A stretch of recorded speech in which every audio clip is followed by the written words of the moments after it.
So ಇದು ನನ್ನ ಮೊದಲನೇ ನಿರ್ದೇಶನ. ನಾ ಈ ಮುಂಚೆ ಕೆಮಿಸ್ಟ್ರಿ ಆಫ್ ಕರಿಯಪ್ಪ, ಕ್ರಿಟಿಕಲ್ ಕೀರ್ತನೆಗಳು, ಹಲವಾರು ಸಿನಿಮಾಗಳಲ್ಲಿ ಅಸೋಸಿಯೇಟ್ ಆಗಿ ಕೆಲಸ ಮಾಡಿದ್ದೀನಿ. ಇದು ನನ್ನ ಮೊದಲನೇ ಚಿತ್ರ. ಆ್ಯಂಡ್ ಫಸ್ಟ್ ಆಫ್ ಆಲ್ ನಾನು ಗುರು ಸರ್ಗೆ ಅವ್ರಿಗೆ ಥ್ಯಾಂಕ್ಸ್ ಹೇಳೋಕ್ಕೆ ಇಷ್ಟಪಡ್ತೀನಿ. ನಾನು ನಂಬಿ ಮಂಡಿಮನೆ ಟಾಕೀಸ್ ಪ್ರೊಡಕ್ಷನ್ ಶುರು ಮಾಡಿ ನನಗೆ ಒಂದು ಚಾನ್ಸ್ ಕೊಟ್ಟಿದ್ದಾರೆ. ಸೊ ಈ ಕಥೆ ಬಂದು ಒಂದು ಸ್ಟ್ಯಾಂಡಪ್ ಕಾಮಿಡಿಯನ್ ಮೇಲೆ, ಆಸ್ ಗುರು ಸರ್ ಟೋಲ್, ಸ್ಟ್ಯಾಂಡಪ್ ಕಾಮಿಡಿಯನ್ ಮೇಲೆ ಹೋಗುತ್ತೆ. ಮಿಕ್ಕಿದ ವಿಷಯಗಳನ್ನ ಮುಂದಿನ ದಿನಗಳಲ್ಲಿ ಹೇಳ್ತೀನಿ. ಒಂದು ಸ್ಟ್ಯಾಂಡಪ್ ಕಾಮಿಡಿಯನ್ ಕನ್ನಡದಲ್ಲಿ ಫಸ್ಟ್ ಟೈಮ್ ನಾವು ಮಾಡ್ತಾ ಇರೋದು, ಆ್ಯಂಡ್ ಅದು ಹೊಸ ವಿಷಯ. ಅದು ಬಿಟ್ಟರೆ ಒಂದು Ram subject, romantic comedy subject carry ಮಾಡ್ತಾ ಇದ್ದೀನಿ. ಆ್ಯಂಡ್ ಮುಂದಿನ ದಿನಗಳಲ್ಲಿ ಒಂದು ಹಂತವಾಗಿ ನಾವು ಹೇಳ್ತಾ ಹೋಗ್ತೀವಿ. ಸೊ ಶೂಟಿಂಗ್ ಇವತ್ತಿಂದನೇ ಶುರು ಸರ್. ಇವತ್ತು ಬೆಂಗಳೂರಲ್ಲಿ ಕಂಪ್ಲೀಟ್ ಶೂಟ್ ಆಗುತ್ತೆ. ಆರ್ ಆರ್ ನಗರ, ಮಹಾಲಕ್ಷ್ಮಿ ರೋಡ್, ಸದಾಶಿವ ನಗರ್. ಸೊ ಇಲ್ಲೇ ಇಂಡೋರ್ ಶೂಟ್ ಮಾಡ್ಕೋತಾ ಇದ್ದೀನಿ. ಸೊ ಇದು ಬಿಟ್ಟು ನಾವು ಹೊರಗೆ ಅಂದರೆ ಆಸ್ ಗೋಸಾ ಟೋಲ್ಡ್ ಲಡಾಖು ಮತ್ತು ಚಿಕ್ಕಮಂಗ್ಳೂರು. ಸೊ ಈ ಥರ ಹೊರಗೆ ಪ್ಲ್ಯಾನ್ ಮಾಡ್ತಾ ಇದೀವಿ ಸರ್. ಸ್ಟಾರ್ ಕಾಸ್ಟಲ್ಲಿ ಗುರುನಂದನ್ ಸಾರು ಮೇನ್ ಲೀಡು, ಹೀರೋನ್ ಆಗಿ ತಪಸ್ವಿನಿ ಪೋನಚ, ಆ್ಯಂಡ್ ಫ್ರೆಂಡು ಆಗಿ ಧರ್ಮಣ್ಣ, ತಬ್ಲಾನಣಿ ಸಾರು, ಅಪೂರ್ವ ಅವರು, ಮತ್ತು ಇನ್ಯಾರು, ಇನ್ನು ಕೆಲವರು ನಮ್ಮ ಫೀಲ್ಡ್ ಆರ್ಟಿಸ್ಟ್ಗಳು ಸುಮಾರು ಜನ ಇದ್ದಾರೆ. ಸೊ ಅವ್ರನ್ನ ಇಟ್ಕೊಂಡು ಪ್ಲ್ಯಾನ್ ಮಾಡ್ತಾ ಇದ್ದೀನಿ.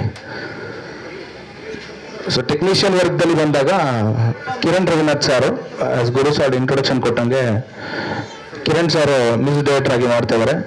ಸೊ ಅವರು ಸಾಂಗ್ಸ್ ಬಗ್ಗೆ ಎಲ್ಲ ಅವರೇ ಮಾತಾಡ್ತಾರೆ. ಆ್ಯಂಡ್ ನಮ್ಮ ಭೀಮಾ ಕ್ಯಾಮ್ರಾಮ್ಯಾನ್ ಸರ್ ಈಗ ನಮಗೆ ಕ್ಯಾಮ್ರಾಮನ್ ಆಗಿ ಮಾಡ್ತಾರೆ, ಶಿವು ಸರ್. ಸೊ ಅವರು ನಮಗೆ ಕಣ್ಣಾಗಿ ಕೆಲಸ ಮಾಡ್ತಾ ಇದ್ದಾರೆ. ಆ್ಯಂಡ್ ಡೈಲಾಗ್ ರೈಟರ್ ಬಂದು ನಮ್ಮ ಶರತ್ ಚಕ್ರವರ್ತಿ ಸರ್, ಅವರು ಮಾಡ್ತಾ ಇದ್ದಾರೆ. ಆ್ಯಂಡ್ ಎಸ್, ಸೊ ಇದು true events, based on true events. ಈಗ ಇತ್ತೀಚಿನ ದಿನಗಳಲ್ಲಿ ನಡೀತಾ ಇರೋ ವಿಷಯಗಳನ್ನ ಇಟ್ಕೊಂಡು ಒಂದು ಕಥೆ ಹಂದರ ಮಾಡ್ಕೊಂಡು ಮಾಡ್ತಾ ಇದ್ದೀನಿ.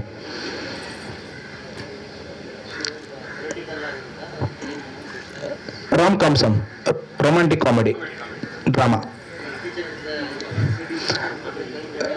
ಸರ್. ಕ್ರೈಮ್ ಅಲ್ಲ, ಇದು ಕಂಪ್ಲೀಟ್ ಕಾಮಿಡಿ. ಒಂದು ಸೆಕೆಂಡ್ ಹಾಫ್ ಬೇರೆ ಥರ. ನಾನು ಮುಂದಿನ ದಿನಗಳು ಹೇಳ್ತೀನಿ ಸರ್ ಎಲ್ಲ ವಿಷಯಗಳನ್ನ. So I will pass mic to Kiran Raghunath sir. ಎಲ್ಲರಿಗೂ ನಮಸ್ಕಾರ. ನಾನು ಮೊದಲನೇದಾಗಿ ಗುರುನಂದನ್ ಮತ್ತು ನಮ್ಮದು ಒಂದು ಜರ್ನಿ 10 ವರ್ಷದ ಮುಂಚೆ ಸ್ಟಾರ್ಟ್ ಆಯಿತು. So first rank Raju start ಮಾಡಿದ್ಮೇಲಿಂದ ಭಾಳ ಆತ್ಮೀಯರಾದರು. ಹಾಗೆ ಒಂದು ಈ ಮಂಡಿಮನೆ ಟಾಕೀಸ್ ಅಂತ ಹೇಳಿ ಒಂದು ಪ್ರೊಡಕ್ಷನ್ ಕಂಪ್ನಿ ಮಾಡ್ತಾ ಇದ್ದೀವಿ ಅಂತ ಹೇಳಿದ್ರು. ಸೊ ಅದರಲ್ಲಿ ಒಂದು ಅವಕಾಶ ಮಾಡಿದ್ರು ನನಗೂ ಸಂಗೀತ ಮಾಡಲಿಕ್ಕೆ. ಅಷ್ಟೊಂದು ನಂಬಿಕೆ ಇಟ್ಟಿರೋದಕ್ಕೆ ನಾನು ಧನ್ಯವಾದಗಳನ್ನ ಹೇಳ್ತೀನಿ ಅವ್ರಿಗೆ. ಹಾಗೆ ಸುಮಂತ್ ಅವರು ಬಂದು ಅವರು ಸ್ಟೋರಿ ಹೇಳಿದ್ರು ನನಗೆ, ಸಿನಿಮಾದು ಸ್ಟೋರಿ ಹೇಳ್ಬೇಕಾದ್ರೆ ಒಂದು ಮಾತು ಹೇಳಿದ್ರು. ಫಸ್ಟ್ ರ್ಯಾಂಕ್ ರಾಜು ಸಿನಿಮಾ ಅವರು 100 days ಫಂಕ್ಷನ್ನಲ್ಲಿ ನೋಡಿದ್ರಂತೆ. ಆ್ಯಕ್ಚುಲಿ ಅವಾಗ ಇನ್ನೂ ಕಾಲೇಜ್ ಸ್ಟೂಡೆಂಟ್ ಅಂತೆ ಅವರು. ಸಿನಿಮಾ ನೋಡ್ಬಿಟ್ಟು ಇನ್ಸ್ಪೈರ್ ಆಗಿಬಿಟ್ಟು ಇನ್ನೊಂದು ಸ್ಟೋರಿ ಮಾಡಿಕೊಂಡು ಮತ್ತೆ ಬಂದಿದ್ದಾರೆ ಅವರು ಈಗ.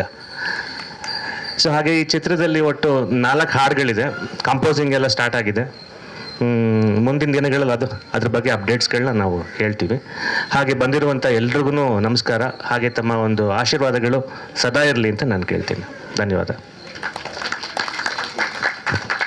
ಓವರ್ ಟು ನಮ್ಮ ಕ್ಯಾಮ್ರಾಮ್ಯಾನ್ ಶಿವಸೇನ ಸರ್. ಎಲ್ರಿಗೂ ನಮಸ್ಕಾರ. ಭೀಮಾ ಗೆಲುವಿನ ನಂತರ ನನ್ನ ಮುಂದಿನ ಸಿನಿಮಾ ಸುಮಂತ್ ಅವ್ರ ಜೊತೆ ಮಾಡ್ತಾಯಿದ್ದೀನಿ. First of all thanks to Mandimane talkies, ಹಾಗೆ ನಮ್ಮ ಡೈರೆಕ್ಟ್ರು ಸುಮಂತ್ ಅವ್ರಿಗೆ. ನಾನು ಸುಮಂತ್ ಅವ್ರಿಗೆ ಇದಕ್ಕಿಂತ ಮುಂಚೆ ನಾವು ಕೆಮಿಸ್ಟ್ರಿ ಆಫ್ ಕರಿಯಪ್ಪ ಅಂತ ಒಂದು ಸಿನಿಮಾ ಮಾಡಿದ್ವಿ, ಅಲ್ಲಿಂದನೇ ಪರಿಚಯ. ನಾನು ಈ ಕತೆ, ನನಗೆ ಮೂಲ ಸೆಳೆತ ಅವ್ರ ಕತೆ ತುಂಬ ಇಷ್ಟ ಆಗಿ ಕೆಲಸ ಮಾಡ್ತಾಯಿದ್ದೀನಿ. Thank you.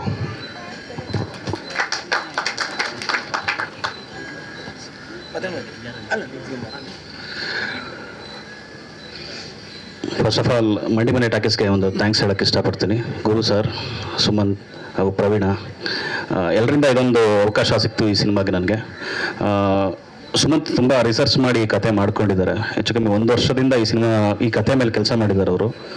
ಕಂಟೆಂಟ್ ತುಂಬ ಚೆನ್ನಾಗಿದೆ. ಪ್ರತಿ ಸೀನು ನಗಿಸುತ್ತೆ, ಎಮೋಷನ್ ಮಾಡುತ್ತೆ, ಒಂದು ರೊಮ್ಯಾನ್ಸ್ ಇದೆ ಅಲ್ಲಿ.